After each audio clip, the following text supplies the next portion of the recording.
I've told this story maybe 4 times in my life, and every time somebody stops me at the same part and says, "Wait, he didn't move, even then." No, he didn't move. And I was close enough to see his hands. Let me back up, because if I just tell you the loud part, the part everyone wants, you won't understand why it mattered. You have to know how ordinary that morning was first. That's the thing nobody tells you about the days that go wrong. They start off boring. They start off exactly like the day before. I sell coffee. Well, I sold coffee. Back then I had a little cart on the corner, one of those silver ones with the folding sides and a chalkboard I never wiped properly. I set up most mornings on the edge of the road that curves toward the palace, not right at the gates. The tourists at the gates buy from the fancy vans. I was the corner guy. The locals, the runners, the taxi drivers who parked up for a smoke. Regulars. That morning was gray. Not raining yet, but that low London gray that sits on your shoulders like a wet coat. The kind of sky that can't make up its mind. I remember I had the heater going under the counter because my hands go stiff in the cold, and I remember the pigeons were being idiots as usual, walking straight into people's feet like they owned the pavement. It was early, maybe half 7, quarter to 8. The first coach loads of tourists were coming in. You could hear them before you saw them, that soft roar of a lot of people talking in a lot of languages, cameras out, someone's kid crying about being tired already. And across the road, standing at his post, was the guard. Now you've seen them. Everyone's seen them. The tall bearskin hat, the red tunic, the black trousers, boots you could shave in. They stand in that little box or out in front of it, still as a lamp post. Tourists love them. There's always someone trying to make them laugh. Someone doing a stupid dance.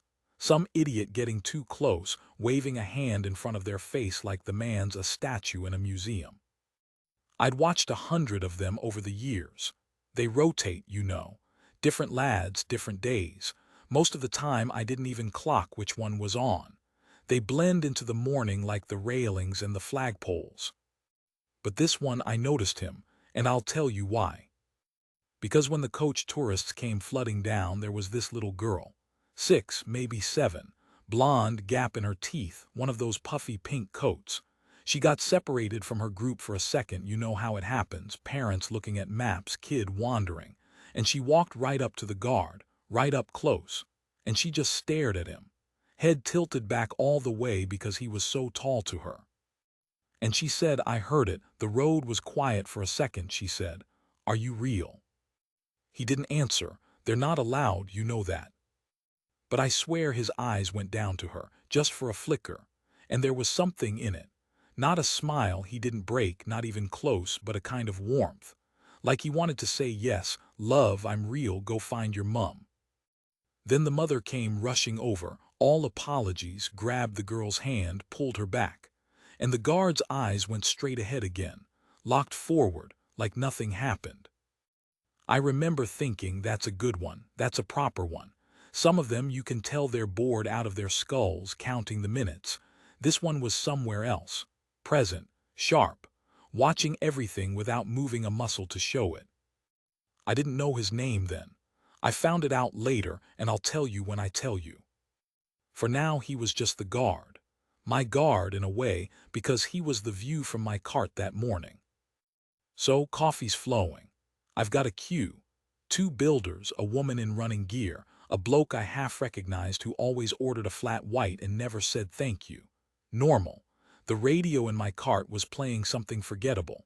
The traffic was doing its stop-start thing.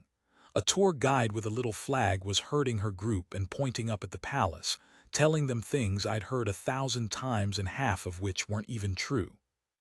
And then the van came. I want to be careful here because this is where it starts and I've had years to think about it, and hindsight is a liar. Hindsight makes you feel like you knew, like there was a chill down your spine, like the music went dark. There wasn't. I didn't feel anything. It was just a van. A white one, plain. The kind you see 10,000 of a day in London. A delivery van, panel sides, no windows in the back. No company name on it now that I think, but I didn't think that then. Lots of vans don't have names. It came up the road slow, and it pulled in on the far side, past the guard's post, near where the pavement widens out and there's a service gate. Two men got out, both in those high-vis vests, the yellow ones, and dark caps. Working men, that's what you'd say if you glanced. They went round the back and opened the doors and started shifting boxes onto one of those flat trolleys. Big boxes, wrapped, the heavy kind you bend your knees for. I remember I even thought, poor sods, doing a delivery in this cold. That's how ordinary it was. But here's the first thing, the small thing, and I only caught it because I was looking at the guard when it happened, not the van. The guard moved his head. Not much. A guard doesn't move. That's the whole point of them. He can look, but he doesn't turn, doesn't fidget, doesn't scratch, doesn't shift his weight. They train that into you until you're basically furniture. But I saw his chin come round. Maybe 2 inches. Just enough to bring the van into the corner of his eye and keep it there. And then it went back, forward still. If you weren't watching him, you'd never have seen it. I nearly didn't. I was reaching for a lid. At the time I thought maybe I imagined it. Maybe he just adjusted. They must get stiff necks standing like that. But now, knowing what I know, I think that 2-inch turn was the first domino. I think something about that van pinged him. Something a normal person wouldn't catch. The way the men moved, maybe. The way they didn't look up at the palace even once. Everyone looks up at the palace. Tourists, workers, everyone. You can't help it. These two never did. They kept their heads down and their caps low, and they worked fast. Too fast, almost. Like men who wanted to be gone. I didn't work all that out in the moment. In the moment, I just clocked the head move, filed it under and went back to my queue. The morning kept going. The girl in the pink coat was up by the gates now with her family taking photos. The builders had gone. The woman in running gear was doing stretches against the wall, one leg up, checking her watch. My radio switched to the news and I turned it down because nobody wants the news with their coffee. And the 2 men kept unloading. Now I'll tell you the second small thing, because it's the one that started to bother me. They weren't taking the boxes anywhere. That's what a delivery is, right? You unload and then you wheel the stuff off to wherever it's going. A door, a lift, a loading bay. But these two, they unloaded the boxes onto the trolley and then they just left them by the service gate. And one of them kept looking at his phone, not working on his phone, looking at it, waiting, checking the time or a message. And the other one stood by the open back doors of the van with his hands in his vest pockets, and he was scanning. Scanning, that's the word that came to me later. His head was going left, right, left, slow, taking in the road, the pavement, the tourists. And it stopped twice on the guard. I noticed because I'd started to feel that thing you feel when a scene doesn't add up. You can't name it. Your body just goes a little quieter. My hands were still making coffee, but my attention had drifted off across the road and I couldn't pull it back. I remember thinking, in a dumb, half-formed way, that's not a delivery. That's people pretending to do a delivery. And then I told myself off. Because that's mad, isn't it? You see 2 blokes in high-vis with boxes and your brain goes to something out of a film. I'd been on my feet since 5. I was tired. I told myself I was being tired and stupid, and I turned up my radio again and served the next customer. But the guard hadn't told himself anything. Because when I looked back, and I did keep looking back, I couldn't help it, the guard's posture had changed. Only a fraction. But I'd been staring at that man for the better part of an hour by then, and I knew his still. This was a different still. Before, he'd been at rest still, the parade kind, weight settled, breathing slow. Now he was loaded. That's the closest I can get to it. Like a spring that's been wound 1 turn tighter. Same shape, more tension. His shoulders had come back a touch. His head was dead level and pointed forward, but I had the strongest feeling. I can't prove it. That every bit of his attention was on that van and those men and those boxes.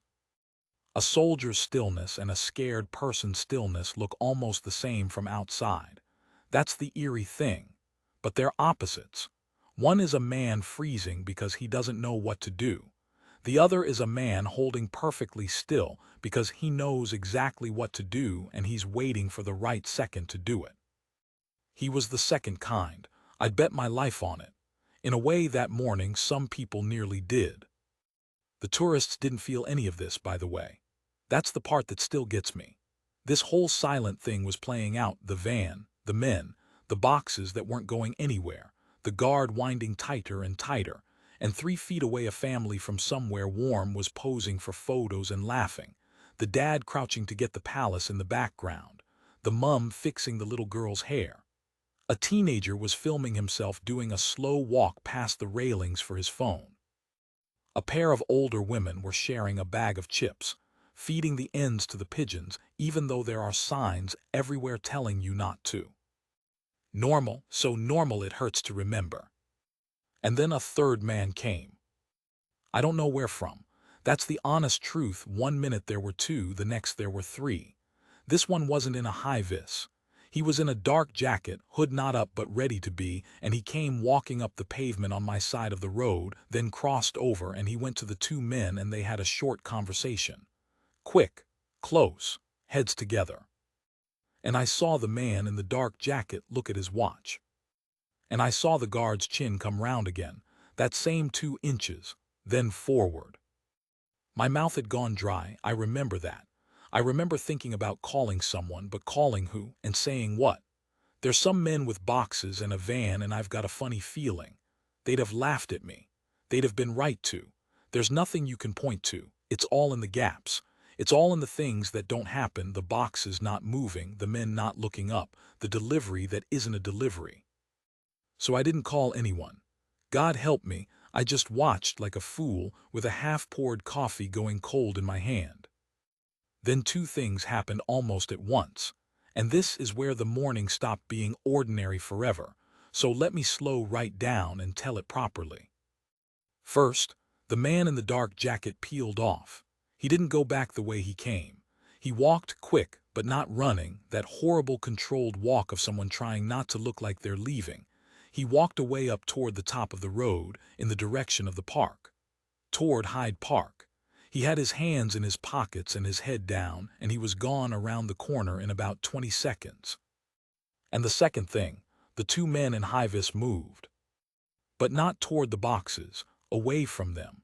They swung the back doors of the van shut, both of them fast, and they got in the front and the engine turned over, and this is the bit, they left the boxes there. On the trolley, by the service gate. They just drove off and left them. You don't leave a delivery.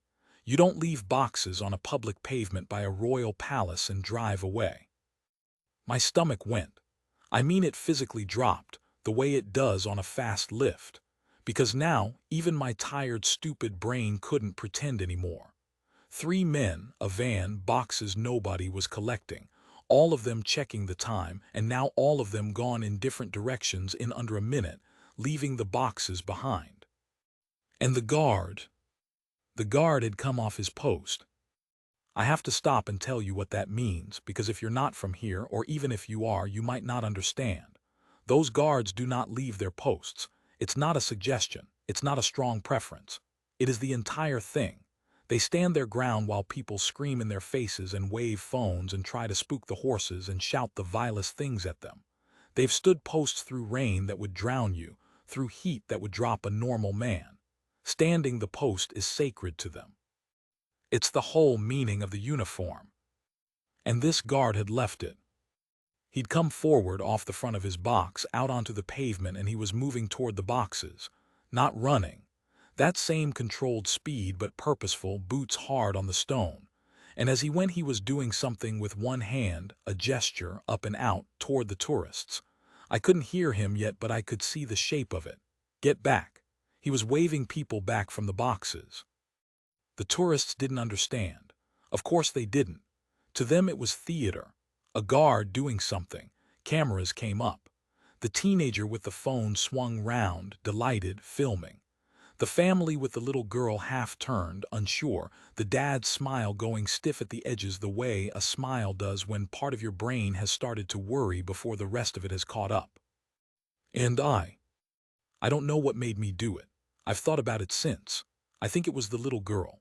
I think some animal part of me had latched onto her in her pink coat and wouldn't let go. Because I came out from behind my cart, left it, left the till, left the heater on, left everything, and I started across the road, and I was shouting something. I don't even know what, my voice all wrong and high, and I was pointing at the boxes and waving at the family, get back, come away. And that's when the whole world went white, and the sound hit us like a wall. But it didn't come from the boxes. It came from the park. I don't remember hitting the ground. That's the strange thing about a blast up close, not right on top of you, but close. Your memory just cuts. 1 second I was crossing the road with my arms out, shouting at that family. The next I was on my knees on the tarmac with my palms stinging, and a sound in my ears like the whole sky had been torn in half, and then stuffed with cotton wool. Everything went muffled. That's the part nobody warns you about. It wasn't loud after, it was quiet. A thick, wrong quiet like being underwater. I could see people screaming, mouths open, faces gone, but I couldn't hear them properly. Just this high whine, and under it, far away, the muffled shape of the world still happening. I looked up the road, toward the park, and there was smoke. A dirty brown-gray column of it, rising up over the trees, and things drifting down out of it, leaves, paper, bits of I don't want to know what. Car alarms started going off, all of them at once, a whole street of them, and even through the ringing I could hear that. For a second nobody moved. That's real, by the way. In films everyone runs straight away. In real life there's this pause, this awful frozen second where a few hundred people all stand there with the same thought behind their eyes. What was that? What do I do? Is it over? Is there more? And then it broke, and everyone ran at once. You have never seen chaos until you've seen a crowd of tourists panic outside a palace. It's not orderly. There's no line. People ran in every direction, into each other, over each other. The bag of chips those two old women had was on the ground, and pigeons were still going for it while people trampled past. A pram, empty, thank God. I found out later the baby was in the mum's arms. A pram went over on its side and got kicked along the pavement. Somebody's shoe was just sitting in the middle of the road. One shoe. I stared at it like an idiot. I got up. My knees were screaming and one of my hands was bleeding where I'd caught it on the road, but I got up because I'd remembered the girl, the pink coat. And I turned round to where the boxes were. And I want you to understand what I saw because I've never been able to properly describe it to anyone and have them get it. I've tried. It never lands right, but I'll try again for you. The whole crowd was moving away from the palace, away from the smoke, in a wave. Hundreds of people, all flowing one direction, panic pulling them like a current. And in the middle of all of it, one man was standing completely still. The guard. He hadn't run. Of course he hadn't run, I know that now, it seems obvious now, but in that moment with everything flying apart, it was the single strangest and most beautiful thing I have ever seen.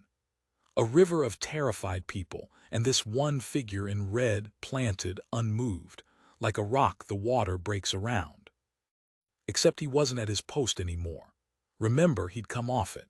He was out on the pavement between the crowd and the boxes, and he had his arms out, both arms wide, and he was hurting, blocking, making himself a wall, keeping people back from those boxes even now, even with a bomb having just gone off 200 yards away because, and this is the thing that took me a long time to understand because he knew. He knew the park bomb wasn't the point. I didn't, not then. In my head the bomb had gone off, the terrible thing had happened, it was over, now we just had to get away. But he'd already worked out what took the rest of us hours, what took the investigators days to lay out properly. The park blast was the loud thing, the thing to make everyone run. And where do you run to when you're outside a palace and a bomb goes off up the road? You run away from the noise. You run toward the boxes. Those boxes had been placed exactly where a panicking crowd would flood. It was a funnel. The whole thing was a funnel, and the men had built it and lit the fuse and walked away, and now 300 frightened people were about to pour straight into the mouth of it, and one man in a bearskin hat had put himself in the gap. He was shouting now. I could see it more than hear it. The ringing was still bad, but I caught pieces. Back, get back, not this way. His voice was huge, trained. It cut through in a way normal shouting can't. And he was moving along the front of the crowd, arms out, physically turning people, shoving where he had to, spinning a man by the shoulder, pushing a woman gently but firmly off the line she was running, redirecting the whole flow of them away from the service gate and up the wide pavement toward open ground. And they listened to him. That's the thing about that uniform. People will listen to that uniform in a crisis when they'd listen to nothing else. Some part of every panicking brain saw the red tunic and the tall hat and thought authority, thought safe, thought he knows what to do. And so the wave bent. It bent away from the boxes. He turned to stampede with his bare hands and his voice and the weight of 200 years of that uniform meaning something. I found the girl. She was down. Not hurt, I want to say that straight away because I remember the ice in my chest. Not hurt, just knocked over, sat on the pavement with both hands over her ears and her mouth wide open, screaming and screaming with no sound I could hear, and her mother nowhere. Separated again. In all of it, separated again. I don't remember deciding. I just had her. I scooped her up. She was so light, lighter than I expected, all coat and no weight, and she grabbed onto my neck so hard it hurt, and I could feel her whole little body going like a bird's, this fast, terrified fluttering, and I turned to run her clear. And the guard was right there. Right in front of me. Up close for the first time, close enough that all that stillness I'd been watching from across the road became a face. A young face. Younger than I'd thought, maybe 25, sweat on it, jaw set, eyes going everywhere at once. And he looked at me and he looked at the girl on my hip, and he jerked his head that way, go that way, pointing me up the safe channel he'd carved, away from the boxes, and he shouted one word right into the gap in the noise. G.O. I went. I ran with that girl on my hip and my lungs burning, and I didn't look back for maybe 50 yards, and when I did, he was still there. Still between the crowd and the boxes. The last one facing the wrong way. Everyone else running from the danger, and him standing in front of it with his arms out, holding the line so the rest of us could get behind him. I got the girl to her mother. I won't dress it up, it was luck as much as anything. The mum came flying out of the crowd screaming a name I couldn't hear, and the girl went off my hip and into her arms in one movement, and they were gone, folded into each other, carried off in the flow, and I never even got the mother's face, not really. I've wondered about that girl for years. She'd be grown now. Nearly a woman. I hope she doesn't remember it. I hope she was young enough that it's all gone soft and vague, if it's there at all. But I remember it. I remember every second. Now here's where I have to tell you the part I didn't see with my own eyes. Because after I handed the girl off, I got pushed further up the road by the crowd, and I lost sight of the guard and the boxes for a few minutes. And what happened in those minutes I only pieced together after, from the news, from the inquiry that came later, from a policeman who told me more than he probably should have when he took my statement, and from the guard himself, who I did meet once, and I'll get to that. So the boxes. Everyone assumed, I assumed, the crowd assumed, even the first police on the scene assumed that the boxes were the second bomb, that the whole plan was two blasts, one in the park to start the panic, one at the palace to catch the crowd. That's the obvious read. That's what your gut says. The guard didn't assume that. Or rather, and this is the part that gives me chills even now, he behaved correctly whether it was a bomb or not. Because if it was a bomb, you keep people away, which he did. And if it wasn't a bomb, if it was something else, then keeping people away was still exactly right. Because whatever it was part of the plan, and you don't let a crowd swarm a crime. The bomb squad came. Fast, faster than you'd think. They were on the park blast within minutes, and a second team peeled off to the palace when the boxes got called in. They cleared everyone back, a proper cordon this time. And they did their thing with the robot and the careful, slow dance those people do. And the guard, even then, even with professionals telling him to withdraw, The guard held his position until he was ordered off it by name, by an officer, 3 times. That's in the record. He would not leave the boxes unwatched until someone with the authority to relieve him actually relieved him. And when they finally opened the boxes, there was no bomb. There were jewels. I'll say it plainly the way the policeman said it to me, because he said it plainly and it landed like a stone. Inside those boxes, wrapped in foam and cloth and packing, was a fortune.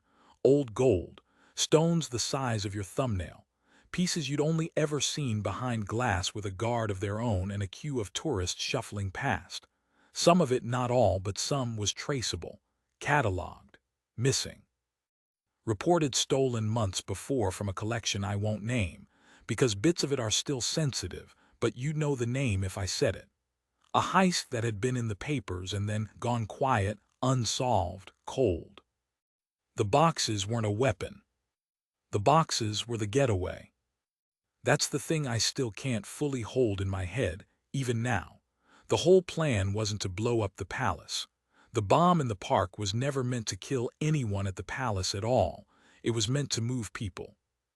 To create a river of panic so thick and so fast that in the chaos of it, in the 10 mad minutes while every police officer and camera and eye in the city was pointed at the smoke over the trees, a van could sit by a service gate with a fortune in stolen crown jewels in the back, and nobody would look at it twice. Who looks at a delivery van during a bombing? Who notices 2 men in high-vis when the sky's on fire up the road?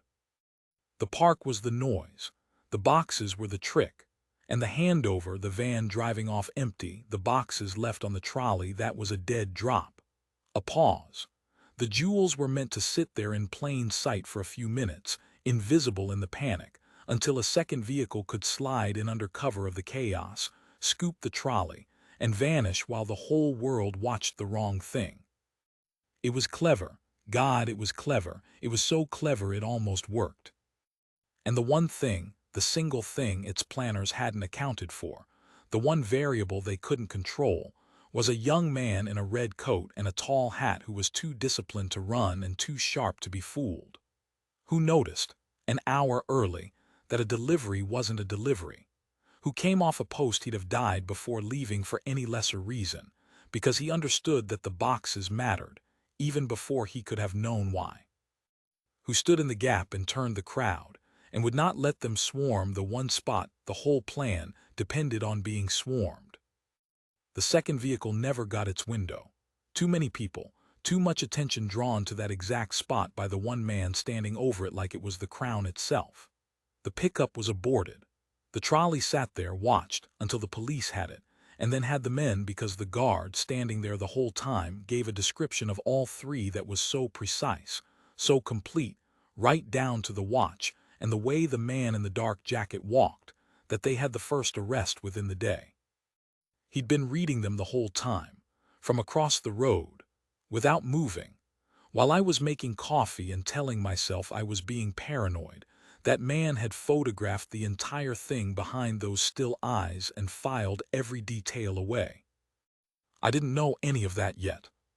Standing up the road with the blood drying on my hand and the ringing slowly fatting, watching the smoke drift over Hyde Park.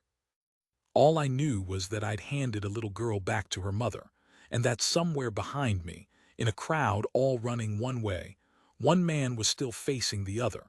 The rest of that day I mostly lost. I know that sounds strange. It was the biggest day of my life, and I can't give you it in order. It comes back in pieces, out of sequence, the way those days do. A paper cup rolling in the gutter. A policewoman with a foil blanket round my shoulders that I don't remember being given. Somebody pressing a bottle of water into my hand. The taste of the water, which I do remember, because my mouth had been dry as chalk for what felt like hours, and that first mouthful was the best thing I've ever drunk. They kept us penned up the road for a long time, everyone who'd been near. They took names. They took statements, brief ones there, longer ones later. Nobody would tell us anything. That's the worst part of being caught in something like that. You're inside it, but you know less than the people watching it on telly at home. There were rumors flying round the crowd. 2 bombs, 3, a shooting. Someone said the palace was on fire, which it wasn't. Someone said the king was inside, which I've no idea and it wasn't my business. What I did keep asking to anyone in a uniform who'd listen was, the guard, the one who came off his post, is he all right? Nobody knew what I was talking about, or they weren't saying. My cart, by the way, was fine. Isn't that daft? Of everything, I worried about the cart because it was my living, and when they finally let me back down the road hours later it was still standing there, heater burnt out till untouched, a full jug of coffee gone stone cold and a queue of ghosts I'd never served. I wheeled it home and I didn't open up for a week. Every time I thought about setting up on that corner I saw the smoke and the one shoe in the road and I had to sit down. The news that night was wall to wall. You'll remember it if you were around, it was on for days. The park bomb. Nobody killed, thank God, which was the mercy of it, though there were injuries, some bad, people who'd been closer to the trees than any of us. The device had been in a bin, they said. Timed.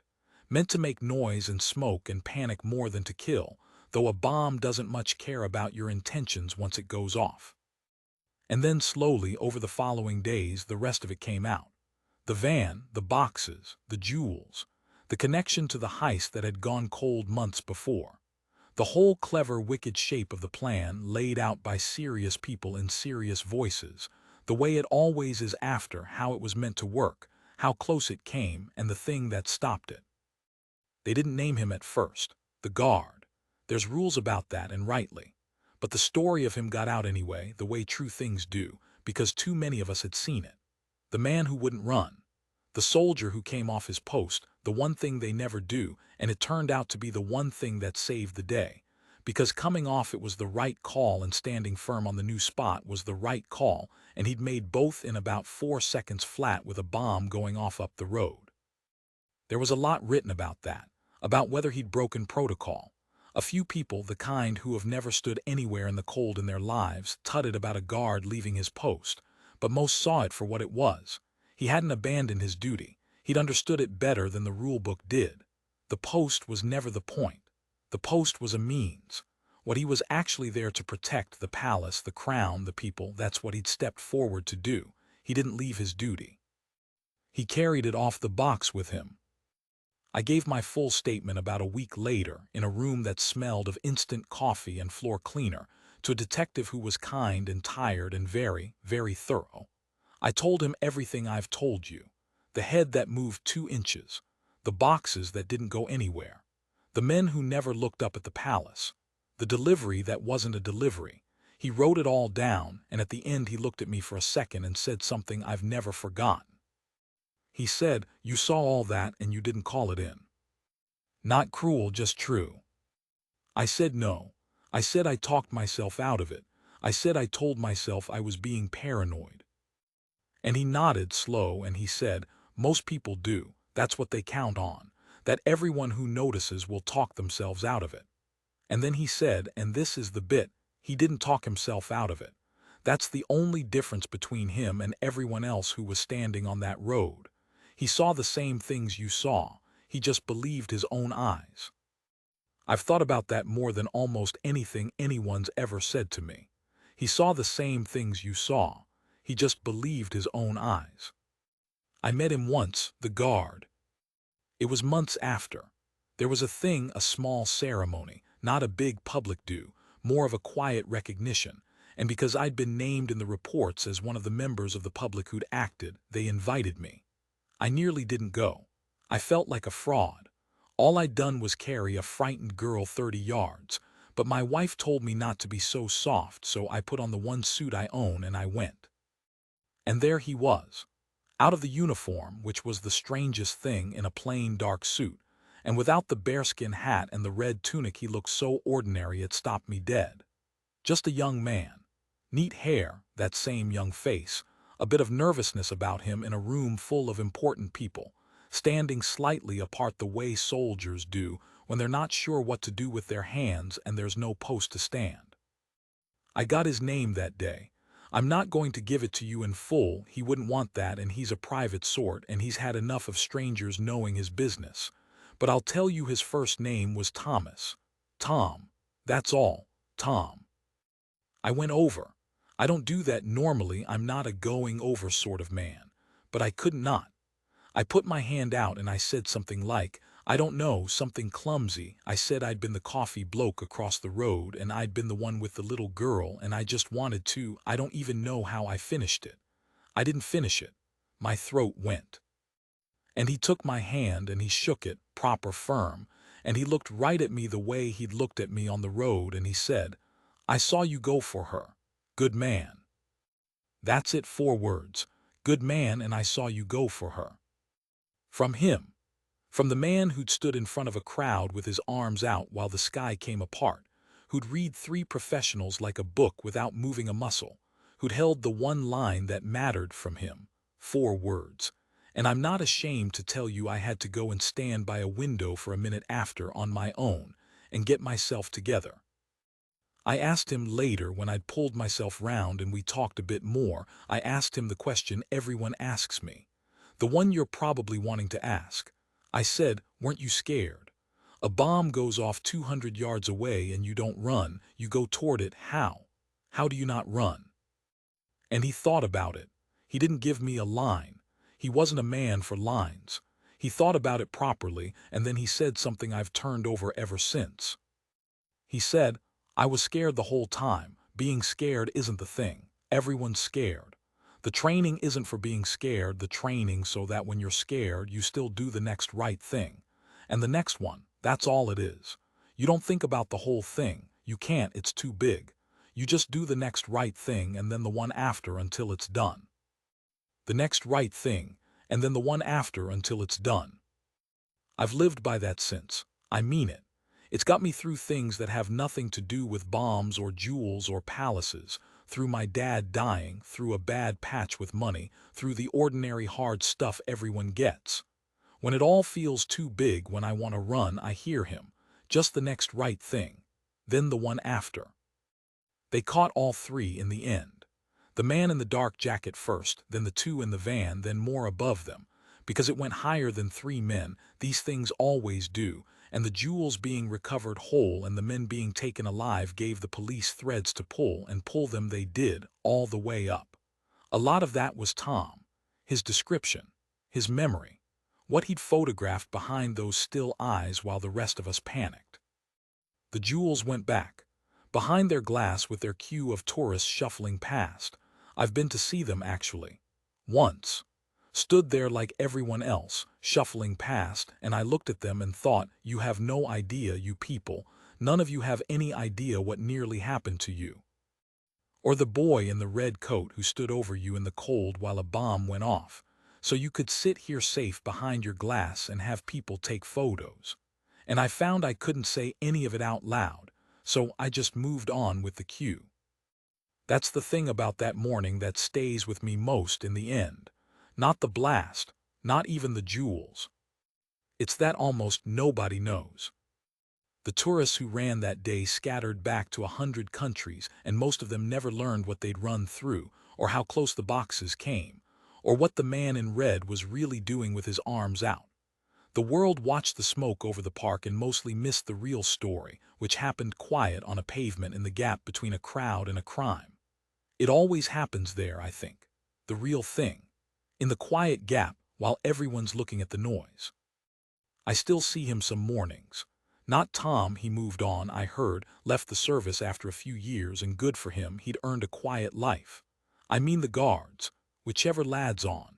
I set the cart back up eventually on that same corner because a man has to make a living and because I decided the corner shouldn't win. And I watched them the way I always did, only now I watch them differently. All those tourists doing their stupid dances, waving hands in their faces, treating them like statues, like furniture, like part of the railings. And I want to tell them, I want to say, you have no idea what's behind those still eyes. You've no idea what that stillness is holding back or holding ready. You think he's not really there. He's more there than any of you. He's the most awake man on the street. And if it ever goes wrong, if the sky ever comes apart and the crowd ever runs, he'll be the one facing the wrong way, standing his ground, doing the next right thing, so the rest of you can get behind him and live. I know, because I got behind one once. And I'm still here to tell you.